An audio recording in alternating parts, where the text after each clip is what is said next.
So, okay, if you don't listen to my voice later on, please directly send your message or your chat to my WhatsApp number. Paul, can you hear me? Kalau nanti suara saya tidak terdengar, langsung kirim pesan ya ke WhatsApp ya. Do you follow me? Okay, thank you. Karena tadi saya bicara 10 menit kok tiba-tiba baru saya tahu mahasiswa tidak dengar saya. It was my time. Okay, I want to present my whole screen. No, not this one. Okay. Yeah, sudah. Can you see my screen now, ladies and gentlemen? Yes, sir. That's right. Yes, sir. Thank you for responding. Okay, the title for today's topic is about lexical items related to the meanings that the lexical item has. So the title is Multiple Senses of Lexical Items. Okay, as I explained to you several meetings ago, so senses means meaning. So lexical, it relates to a word. Lexical item means a word, yeah? So in learning about linguistics, we commonly know about these words. For example, lexical or lexicon, morphology, morpheme, phonology, phonetics, phone, etc. So it is related to linguistics.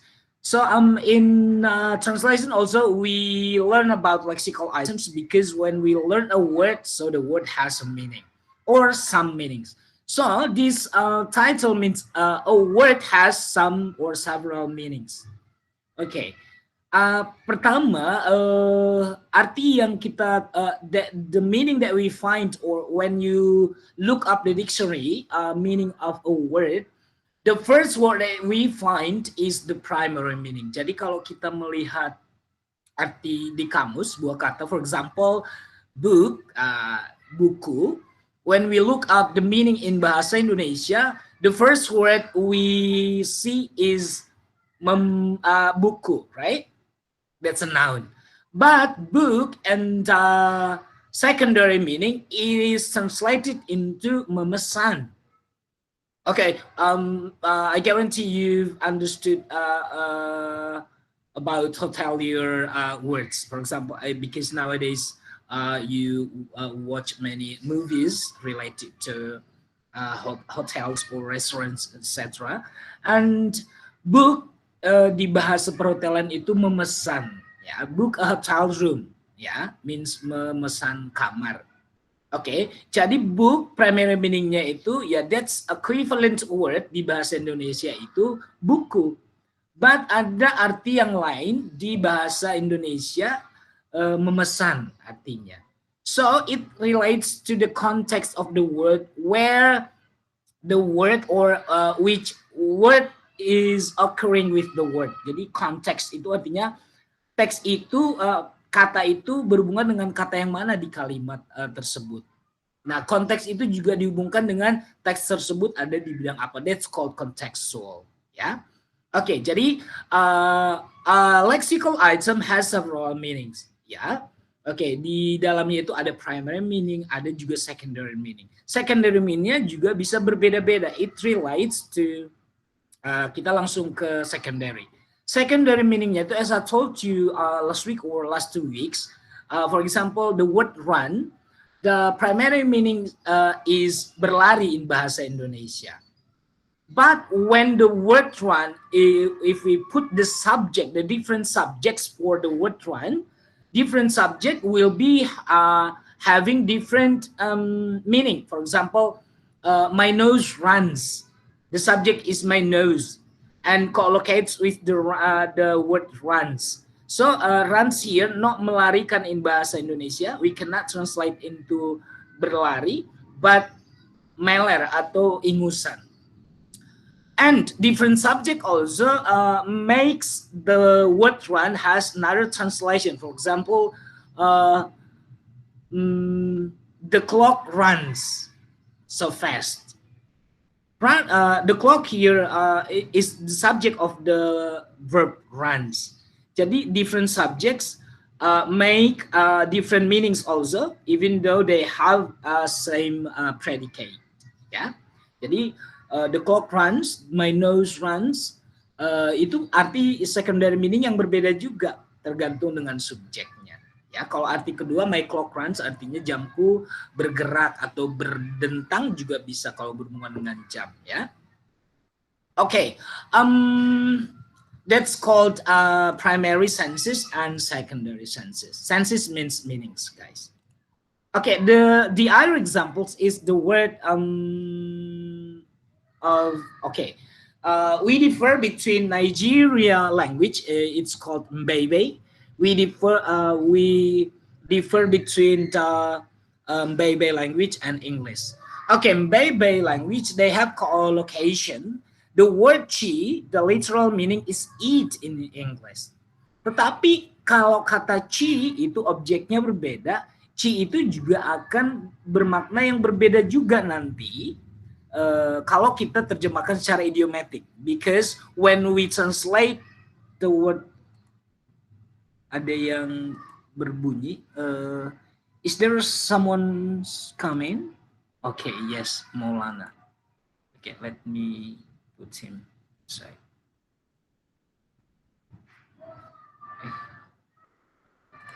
Okay, masih lihat layar saya, adik-adik? Can you still see? Okay. Ya, di sini juga kita melihat bahwasanya di bahasa lain juga sama, teman-teman. Ada kata berkolokasi dengan dengan kata lainnya yang membentuk arti yang berbeda. Oke, di sini chi ditambah dengan akpuka itu berbeda dengan chi ditambah dengan edain, sama-sama verb chi. Tapi kalau kita terjemahkan secara literal ke dalam bahasa Inggris, itu maknanya the meanings will be distorted, guys. The meaning is unnatural, or we can say that that's not the correct meaning. Arti sebenarnya adalah chi atpuka itu steal. Chi edain itu bukan eat path. We cannot eat path. Do you? Okay. So the hidden meaning is go first.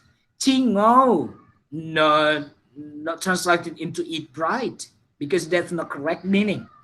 Yeah, the correct meaning is marry, to marry.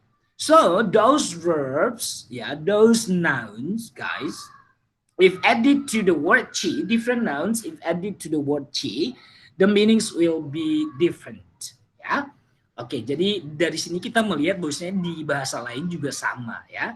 Mungkin di bahasa-bahasa suku kita juga, misalkan bahasa Jawa punya kolokasi yang berbeda juga, ya. Oke, artinya kolokasi kata tersebut berpadanan dengan kata lainnya. Oke, jadi apa sih kolokasi? Nah, nanti juga akan kalian, maybe later on, you will learn specifically collocation in the subject of semantics, if I'm not mistaken, ya. Oke, jadi collocation is a word which occurs alongside of another word. Is called a collocate. Kalau saya mengartikan di bahasa sehari-hari, artinya kata tersebut pasangannya dengan kata yang mana? Because kalau kita pakai kata yang berbeda, itu akan maknanya berbeda. For example, I make here the example, the word lunch. Lunch collocates with the determiner some, not little, not several, not any. Meskipun some, little, any, several, much, many itu dikelompokkan menjadi kelompok determiner. Tetapi bukan sembarang determiner, karena kalau kita bilang I want to go to a restaurant next to our office, I want to have some lunch there. Bukan any lunch, bukan little lunch. Okay.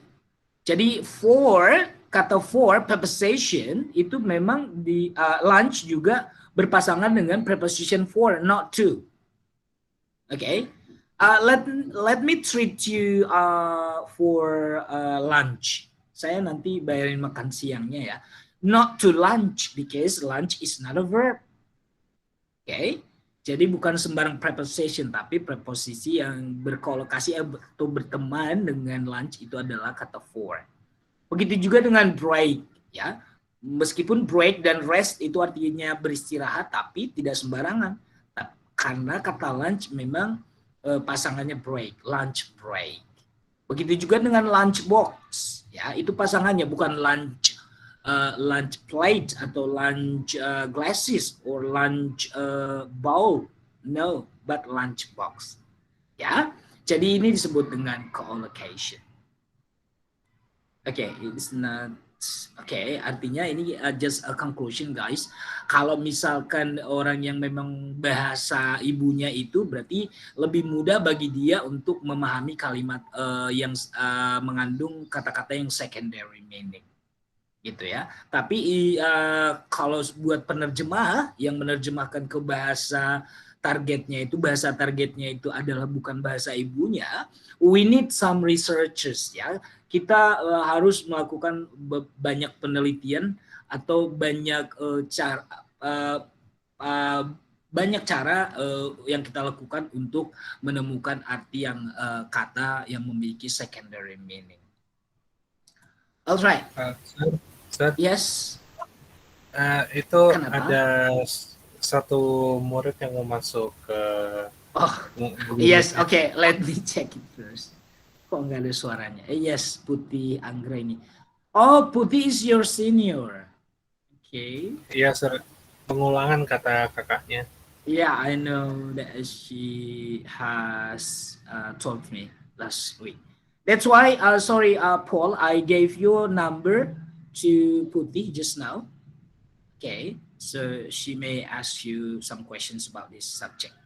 Thank you. Okay, masih lihat layar saya, Paul dan teman-teman? Yes, sir. Okay. Yes, sir. Yeah, that's the trouble, or that's the problem that someone's or a translator has in the process of translating text, because a word has many or several meanings, okay, including primary and secondary meanings. Okay, the other example is the word black. Yeah, black is the primary meaning. Black is having a very darkest color. But if the word black collocates with the word coffee, yeah, not black tea, because the black collocates with the noun coffee. So coffee means the coffee is not only dark in the color, but means that the coffee is not mixed with sugar. It's not mixed with some milk. It is only coffee with mixed with hot water, without any sweet in it. Okay. Okay. Go and wash your hand. They're absolutely black. Black here is not only the color of your hand. We can say your hand dirty, even though the color of your hand is not black. Maybe your hand is muddy. The color is not black, but abu-abu ya, gray kalau lumpur ya. Tapi disebut dengan black juga, means that the black here is not the color, but it means dirty. That's the correct meaning. Black, ya. Guys, in psychology biasanya warna-warna memang banyak arti ketika dihubungkan dengan perasaan, ya. So here, black mood means not we can't see the color of our mood, because mood is abstract noun.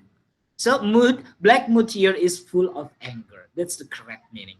Jadi di sini kita paham bahwasanya kata black banyak memiliki arti ketika black itu dihubungkan dengan kata yang berbeda. So that's called co-locations, guys. Artinya kata berkolokasi dengan kata yang berbeda, berteman dengan kata yang berbeda, itu akan bermakna yang berbeda juga.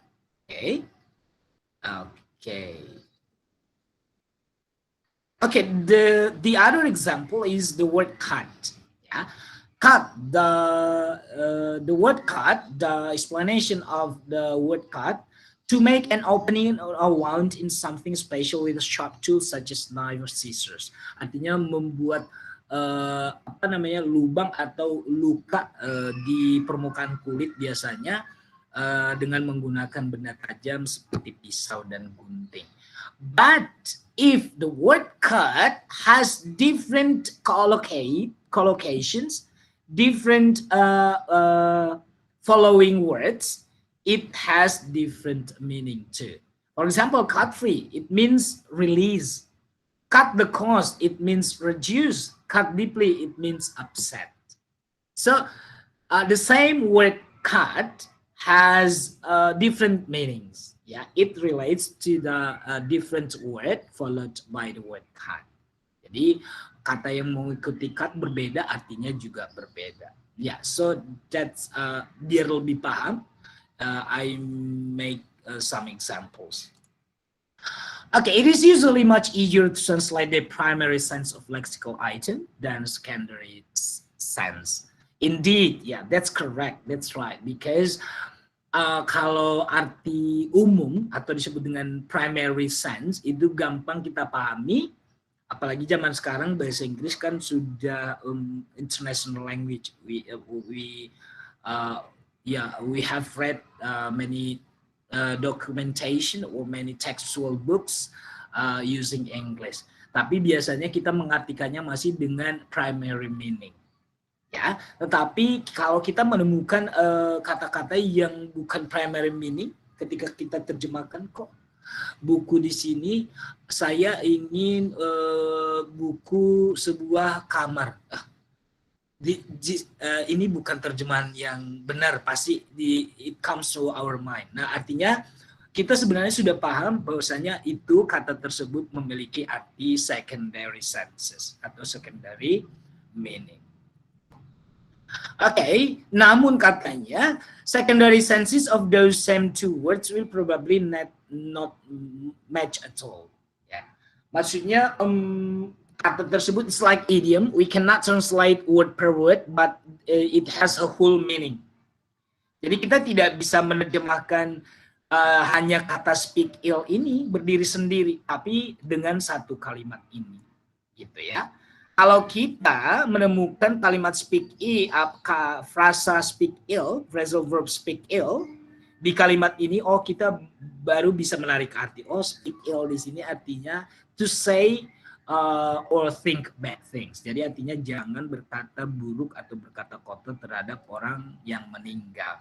Jadi speak ill di sini tidak terlepas dari kata yang lainnya di dalam kalimat. So we cannot separate the phrase speak ill from the sentence. Ya. For example, the second example, we don't have a leg to stand on. Artinya di sini kalau a leg to stand on kita pisahkan dari we don't have. Bisa saja orang memang ini artinya sebuah kaki untuk berdiri. That's correct. Tetapi kalau di kalimat ini, itu bukan arti yang sebenarnya sebuah kaki untuk berdiri. Means that we don't have evidence. We don't have written evidence. Ya, jadi tidak boleh diambil hanya frasa atau kata tersebut, tapi harus sesuai dengan, harus dihubungkan dengan kata lainnya di dalam kalimat itu. Alright? Ya, okay. How to analyze senses of words? Ya, katanya untuk analyze di sini artinya to find out, guys. Untuk mencari makna-makna yang kata-kata yang memang sulit kita artikan secara primary meaning, berarti we need dictionaries. Ya, oke. Dan kamus-kamus itu juga ada sebenarnya banyak kamus sekarang muncul because other people know. Some people know that a word has several meanings. Jadi ada kamus untuk ekonomi, ada kamus biologi, ada kamus untuk fisika, matematika, because all fields has different meanings even though they have the same word. Ya, oke. Nah, kata-kata yang different secondary meaning itu juga different to the primary meaning juga berfungsi untuk to be easier for translators to translate the text. Makanya kita sebagai penerjemah juga kalau misalkan teksnya berhubungan dengan teks bidang hospitalities or hotelier, we need the dictionaries related to the hotelier glossaries. Ya, bukan hanya bergantung pada kamus yang secara umum, tapi kita juga harus punya kamus-kamus khusus sesuai dengan bidang-bidang teks yang kita terjemahkan. Alright, there is always the possibility that a literal translation of word that may be used in secondary sense. Yes, ya. Jadi kalau kita menemukan ada arti yang aneh ketika kita menerjemahkan secara literal atau harafiah yang kita bahas minggu lalu, berarti ada punya makna tersendiri atau secondary meaning di situ ya. This literal translation sets up a strange collocation and wrong meaning. Jadi kalau kita menerjemahkan secara literal, kebanyakan kalau kita melihat penerjemahan Google Translate, kalau kamu menerjemahkan mungkin sebuah kata, it's okay, but when you translate into full sentence, maknanya jarang banget ada yang sempurna ya, because the Google Translate tends to translate the sentences by literal ya. Okay. Now, how do we as translators to process or to find out the words that has secondary meanings? Okay, there are three steps. Ya, ada 3 langkah yang memang biasanya penerjemah itu lakukan. The first one is collecting as many as examples of the use of the words as possible. Yang nomor 1 sama nomor 2 ini erat kaitannya. Kalau ini artinya cari teks tersebut di bidang apa yang teks tersebut di bidang apa gitu ya. Nah, kalau ini temukan kata tersebut berkolokasi dengan kata apa saja sih biasanya? Kata book ini biasanya berkolokasi dengan kata sifat kah? Berteman dengan kata kerja kah?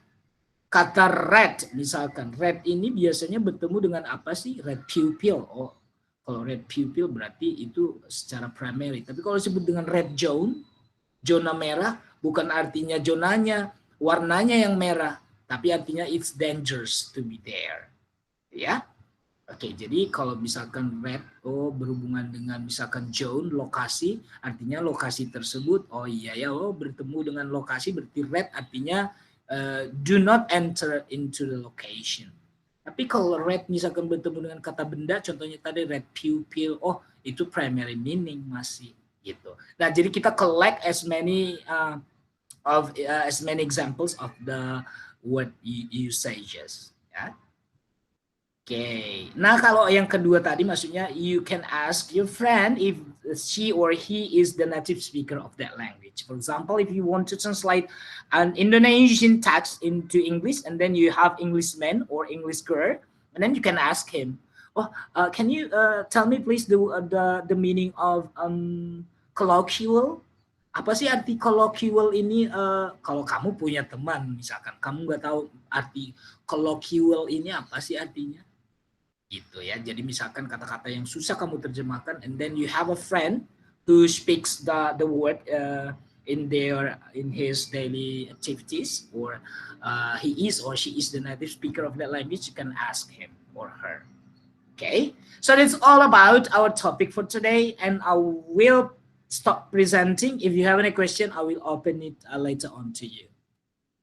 Okay, guys, ladies and gentlemen, this is still a Mickey Mouse course. Jadi I run my class not more than 30 minutes. Okay, I invite you to open up the camera if you want to ask or if you have any critics or comments. Tadi sudah baca ya, jadi saya putuskan berarti sama karena you are in parallel classes, karena kelasnya paralel. Jadi kita sesuai dengan keputusan 2SAO6 students. Jadi kita sampai pertemuan ke-7 nanti pakai VCon ya. Okay, let me tell you something.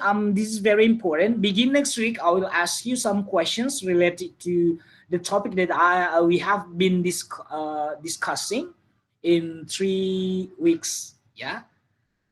Jadi minggu depan sudah mulai saya mengambil nilai untuk mata kuliah ini, because I myself do not like a paper test. Jadi saya apalagi di virtual class, online class seperti ini, saya lebih suka langsung bertanya dan kalian menjawab. Okay, so prepare yourself.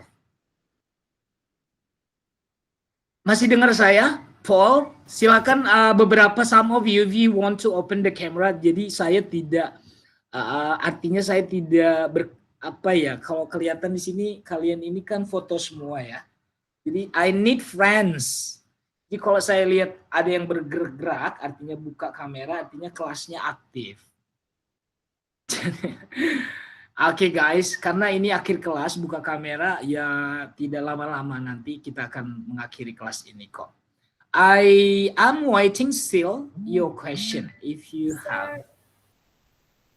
Who's speaking? Elsa. Oh yes, Elsa. Hi, Elsa. How are you? I'm good, thanks. How are you? Okay. I'm fine too. I'm great. Thank you for asking. Do you have any question? Yes. May we have your PowerPoint, please? Oh yeah, because you didn't ask last 2 weeks. Okay, thank you for asking, and I'll send you to our WhatsApp group the files that we've had been discussing. Ada 3 ya berarti ya? Yes, sir. Okay, I'll send you later on. Thank you, Elsa. Thank you so much, sir. My pleasure, anytime. Other question, Daryl, do you have any comments? No. Or you want to say hello to your friends because it's been so long time you haven't seen? No. Alif, do you have any comments or critiques? I cannot hear you. No, miss. Sir. Not miss. I don't have boobs. I'm sorry. It's flat. So I'm a man. I'm not a girl. Yeah, I'm sorry, sir. Don't call me miss again. Okay, no question. Okay, guys, since you are in silence, means that you've understood all of this explained just now. So I need you to open up the camera. For those who can open up the camera, I will take a screenshot for the last session for today. Ada yang masih mau buka kameranya? Elsa, I can't see your face because I can see your veil still. Cuma hijabnya yang kelihatan. Berarti handphonenya agak diturunin berarti. Elsa, kamu lihat nanti fotonya ya. Yang terpotong kepalanya berarti pakai handphone, berarti biasanya itu posisinya dia ambil di layar kamu full, tapi ketika sudah masuk ke device laptop misalkan itu kelihatan hanya ke separuh gitu. Cuman sampai dahi. Okay, I'm counting into 3 because this is the last subject for you today. Please give your best smile. 1, 2, 3, go. Okay, you can have it. I will send it to our chat, our WhatsApp group. Guys, thank you so much, and I'll see you next week. I love you all. Bye. You can leave my class now. Thank you, sir. Okay, Thank you, have a nice day. Thank you, Have a sir. nice day. Thank you, sir. Okay.